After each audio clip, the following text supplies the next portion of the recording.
And if they don't have, if they're not on government benefits, they're immediately put on Medicaid or something else in order for the hospital and the labs, everybody to charge a maximum. So we've done everything wrong so far, and unfortunately, because so many people are unhappy, the clamor now is for more government and a national health care system. But the national health care system will not be our answer.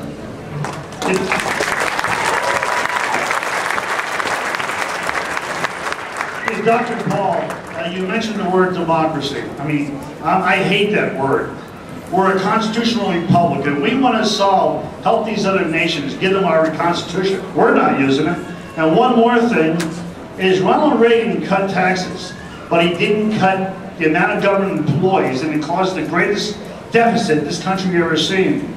So we have to start eliminating 52% of the workforce works for the government, directly or indirectly. We have more people working for government than we do without government. Well, it's just 2 comments. Okay. Well, it is true. This says the government was not reduced to the 80, and I agree with you about the word democracy. And I use that to make a point in the talk, but there is a democratic process of voting, and this whole idea about us, the ridiculousness of us fighting overseas, so-called to promote democracy.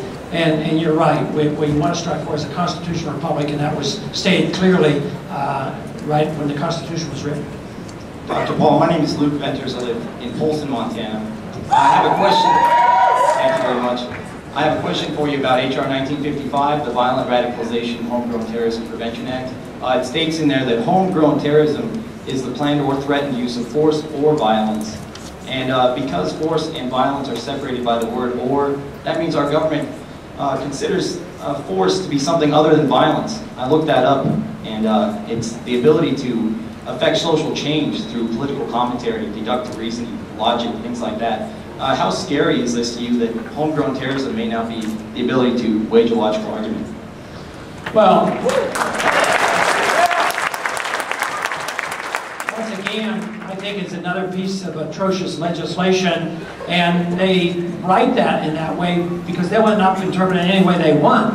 You know, they like to get those laws in the books, and it gives them some reassurance, but if they don't get what they want, they just, you know, issue an executive order and they do it anyway. But I think it's a very, very dangerous piece of legislation, and it means that any type of an organization, you know, if you happen to have been a donor to an organization and somebody else was, who knows what it's going to invite. Now that's another can of worms for us, another real threat. Not as educated as he is. Ron Paul, you're a true American hero. I'd like you to speak a little bit about the North American Union and the Real ID. Okay, the North American Union, of course, I'd be positively opposed to, as well as NAFTA and CAFTA and all the other international organizations.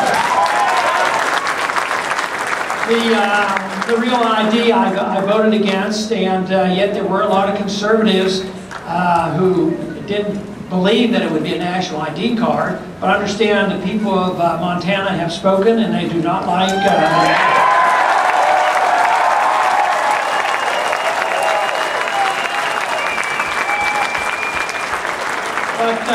one of the ways they got that passed was it was thought that that was the way you controlled illegal immigration, and therefore if you voted against it, you were for illegal immigration. But that's the way all types of legislations passed. You know, going into Colombia militarily to protect oil, it was always done, oh, we have to stop the drugs. You know, the drug war is used as an excuse to do things. So those kind of things are usually just excuses. Mark French, Paradise, Montana. I don't believe that our economy can handle another presidential cycle, another 4-year cycle. I want to see Ron Paul as president this year. How can we do that?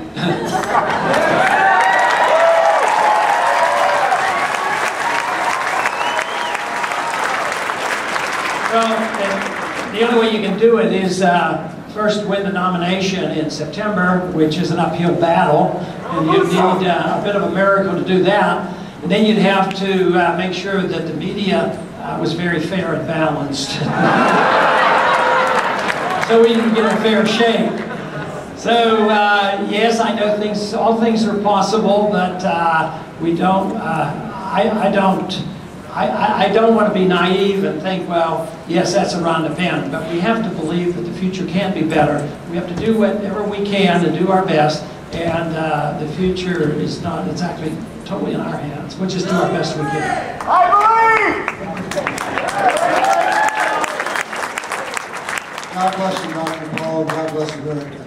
You said many times that this is our campaign, that this is our revolution that is taking place. What is the status at this point financially of the campaign, and is it time for another money bomb? Well, financially, we've been written up in the paper, of course, haven't raised a lot of money in the campaign. We still have money in the bank, and it's a couple $1 million. And so we're not short. That means we can continue to do the things we need to do. But we have to lay the plans, between now and November or September. And this requires some planning, and exactly what we're going to be doing in Minneapolis. We may be gathering together in Minneapolis, for all we know.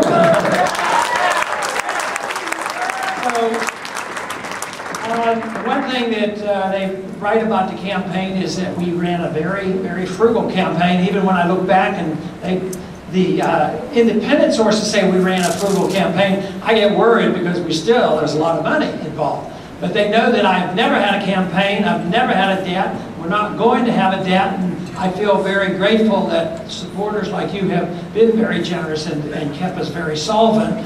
And there will always be a battle to fight, and that money will always be used to defend liberty and promote our cause.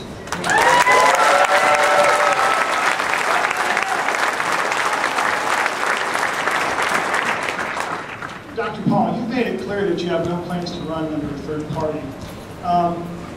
Assuming that John McCain is the Republican nominee for president, I plan on making an addition to my sign in the fall that says, "Write in Ron Paul." My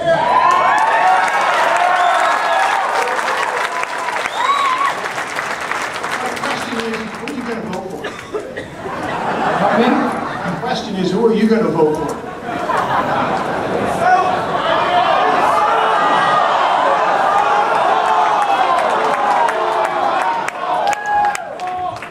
Well, I've already said who I was not going to vote for.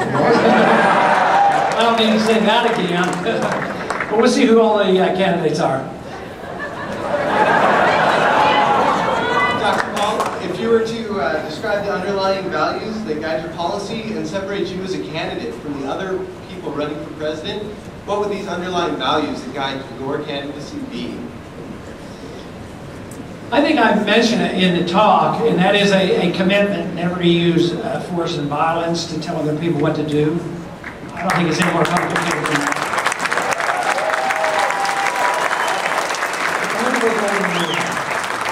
I have a statement and a question. My name's Pete, and well, first the statement is just like with the drug policy and all the other things that you've been talking about how it's your choice whether or not I condone what you want to do. Same thing with abortion. Her body, her choice. I'm a guy, even if it's my baby, it's her choice, period. Just a thought.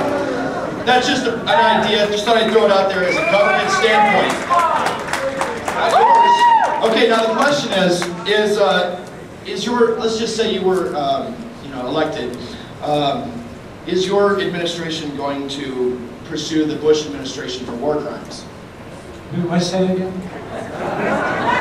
Pursuing the Bush administration for war crimes.